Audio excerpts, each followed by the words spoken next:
प्राचीन काल में एक ब्राह्मण रहता था। वह बहुत निर्धन था, उसकी कोई संतान नहीं थी। उसकी स्त्री बहुत मलिनता के साथ रहती थी। वह स्नान न करती, किसी देवता की पूजन न करती। इससे ब्राह्मण देवता बहुत दुखी थे। बेचारे बहुत कुछ कहते थे, किंतु उसका कोई परिणाम न निकला। भगवान की कृपा से ब्राह्मण की स्त्री को कन्या रूपी रत्न पैदा हुई।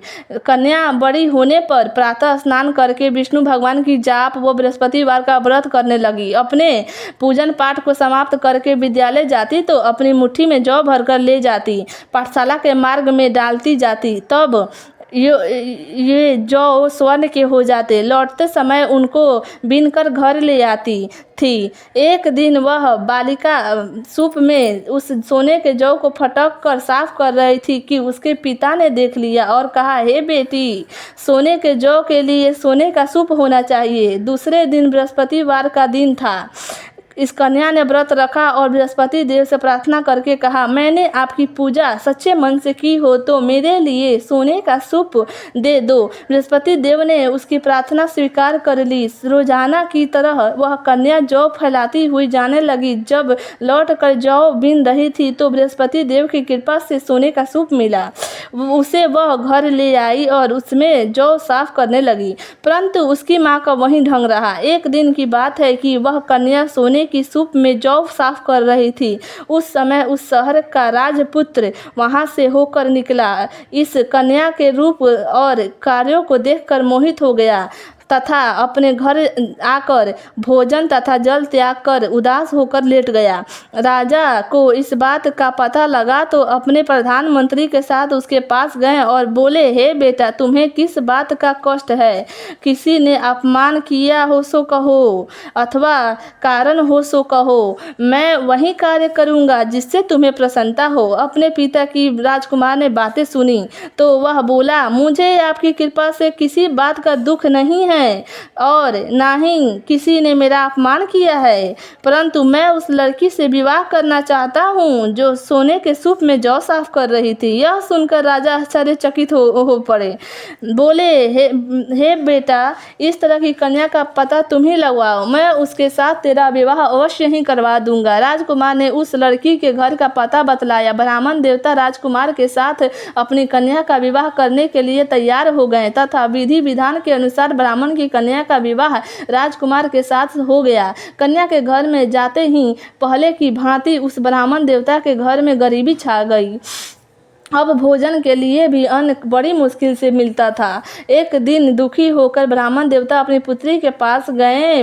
बेटी ने पिता की दुखी अवस्था को देखा और अपनी माँ का हाल पूछा। तब ब्राह्मण ने सभी हाल कहा। कन्या ने बहुत सा धन देकर पिता को वापस विदा कर दिया। इस तरह ब्राह्मण का कुछ समय सुखपूर्वक व्यतीत हुआ। कुछ दिन बाद फिर वही हाल हो गया। ब्राह्मण फिर अपनी कन्या के यहाँ गया और सारा हाल कहा तो लड़की बोली, हे पिताजी, आप माताजी को यहाँ लिया लाओ, मैं उसे विधि बता दूंगी जिससे गरीबी दूर हो जाए। वह ब्राह्मण देवता अपनी स्त्री के साथ लेकर पहुँचा तो अपनी माँ को समझाने लगी, हे माँ, तुम प्रातः काल उठकर स्नान आदि करके विष्णु भगवान का पूजन करो तो सब दरिद्रता दूर हो जाएगी। परंतु उसकी माँ ने एक भी बात नहीं सुनी, नहीं मानी और प्रातः काल उठकर अपनी पुत्री के बच्चों की जूठन को खा लिया। इससे उसकी पुत्री को बहुत ही अधिक गुस्सा आया और एक रात को कोठरी से सभी सामान को निकलवा दिया और अपनी माँ को उसमें बंद कर दिया। प्रातः काल उसे निकाला तथा स्नान आदि करा के पाठ करवाया तो उसकी माँ की बुद्धि शुद्ध हो गई, ठीक हो गई और फिर प्रत्येक बृहस्पतिवार को व्रत रखने लगी। इस व्रत के प्रभाव से उसके माँ बाप को बहुत ही धनवान और पुत्रवान हो गए और बृहस्पति देव की कृपा से इस लोक से सुख भोग कर स्वर्ग लोक को प्राप्त हुए। ओम नमो भगवते वासुदेवाय नमः। एक समय की बात है, एक गांव में एक साहूकार रहते थे। उनके घर में बहुत सी धन संपत्ति थी। साहूकार बड़े ही दयालु थे, साथ ही वो दानी और धार्मिक स्वभाव के थे। वे बहुत दान पुण्य करते थे और जो भी उनके द्वार आता सहायता के लिए आना था उसे कभी भी निराश नहीं करते थे। वहीं उनकी पत्नी बहुत कंजूस थी, वो साधुओं को भी दान नहीं देती थी। इतना ही नहीं, वह साहूकार को भी किसी को दान देने से मना करती थी, पैसा देने से मना करती थी। एक बार साहूकार किसी कार्य बस बाहर गए हुए थे, तब एक साधु उनके घर पधारे और भिक्षा मांगने लगे। घर में केवल साहूकार की पत्नी ही थी। वह उस समय अपने घर को लीप रही थी। उसने साधु से कहा कि साधु बाबा, अभी मैं अपने घर को लीप रही हूँ, अभी आपको कुछ भी नहीं दे सकती, आप बाद में आइएगा। साधु चले गए। कुछ दिन बाद पश्चात पुनः आगमन हुआ और भिक्षा मांगने लगे। इस बार साहूकार की पत्नी ने कहा, मैं अभी अपने पुत्र को भोजन करा रही हूँ, मेरे पास बिल्कुल भी समय नहीं है, अभी मैं आपको भिक्षा नहीं दे सकती, आप कृपा करके किसी और समय आइएगा। महात्मा फिर से बिना कुछ लिए ही लौट गए और कुछ दिन पश्चात फिर उस द्वार पर आए और इस बार भी साहूकार की पत्नी ने कुछ बहाना बनाया। उसने कहा, मैं बहुत व्यस्त हूँ, आपको भिक्षा नहीं दे सकती। तब साधु ने कहा, यदि तुम्हें प्रतिदिन और प्रत्येक क्षण का अवकाश मिल जाए, तुम्हारे पास कुछ भी न करने का हो, तब क्या तुम मुझे दान दे दोगी? साहूकार की पत्नी ने कहा, जी महाराज, यदि मुझे हर समय का अवकाश मिल जाए तो आपकी बहुत कृपा होगी। तब साधु ने कहा, ठीक है, जैसा मैं कह रहा हूँ वैसा ही करो। साधु ने कहा कि तुम हर बृहस्पतिवार दिन निकलने के बाद उठो, फिर घर में झाड़ू लगाकर उसे एक कोने में इकट्ठा कर दो, उसे बाहर मत फेंको, घर में चौका आदि भी मत लगाओ। भोजन बनाने के पश्चात भोजन चूल्हे के पीछे रखो। साहूकार से कहो कि वो हर बृहस्पतिवार हजामत बनवावे।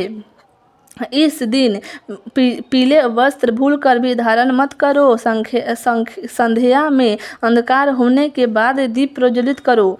बृहस्पतिवार के दिन कोई पीले रंग का भोजन भी मत ग्रहण करो। यह सब करने से तुम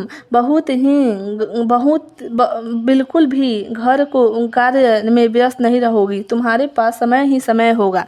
जैसा साधु ने कहा, साहूकार की पत्नी ने बिल्कुल वैसा ही किया। कुछ बृहस्पति बीतते ही के बाद उसके घर से धन और संपत्ति सब चले गए, यहाँ तक कि एक अन्न के दाने के लिए भी तरसने लगे। कुछ दिन पश्चात साधु पुनः पधारे। तब साहूकार की पत्नी ने कहा कि हे साधु बाबा, मेरे घर में अन्न का एक दाना भी नहीं है, मैं आपको क्या दूं? साधु ने कहा कि जब तुम समृद्ध थी तब भी तुमने मुझे खाली हाथ लौटाया, क्योंकि तुम्हारे पास समय नहीं था, और अब जब तुम्हारे पास पूरा अवकाश है तब भी तुम मुझे खाली हाथ लौटा रही हो, तुम चाहती क्या हो?